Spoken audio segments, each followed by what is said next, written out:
Chers enfants, chers amis, pour fêter la joie de la résurrection, je me trouve à nouveau dans l'église de la Dorade et nous sommes ici au baptistère, le lieu où on célèbre les baptêmes. Comment vous parler de la joie de la résurrection? Eh bien, à partir du cierge de Pâques, vous voyez ce beau cierge pascal de la paroisse de la Dorade.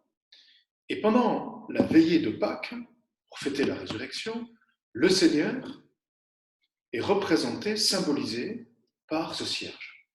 La lumière qui reste allumée, c'est sa divinité, c'est son éternité, c'est son immortalité.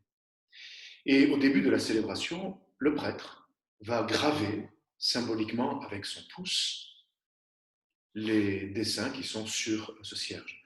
Et il dira ainsi: le Christ hier et aujourd'hui, en gravant cette branche, commencement et fin de toutes choses, alpha et oméga, à lui le temps et l'éternité, à lui la gloire et la puissance pour les siècles sans fin. Et il met aussi 5 grains d'encens qui symbolisent les 5 plaies par le Christ, par lesquelles le Christ a vaincu la mort. Mais je voudrais vous parler du geste central qui résume toute notre foi chrétienne. À un moment donné de la messe, le prêtre va prendre ce cierge, va le plonger, vous ne pouvez pas le voir ici, dans le baptistère, symbolisant ainsi la mort de Jésus et son ensevelissement en tombeau. Et puis, va le redresser, symbolisant ainsi la résurrection de Jésus-Christ. Et saint Paul dira, vous tous, vous avez été baptisés dans le Christ, vous avez été plongés dans sa mort pour ressusciter avec lui. Voilà notre joie.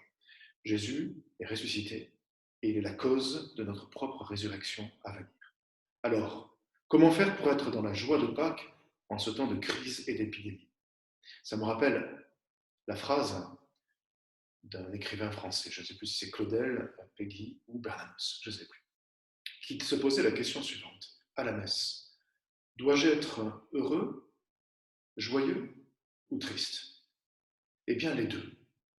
Je suis triste parce que le Seigneur a souffert et le Seigneur est mort. Je suis joyeux parce qu'il est ressuscité et que cela est la cause de ma propre résurrection.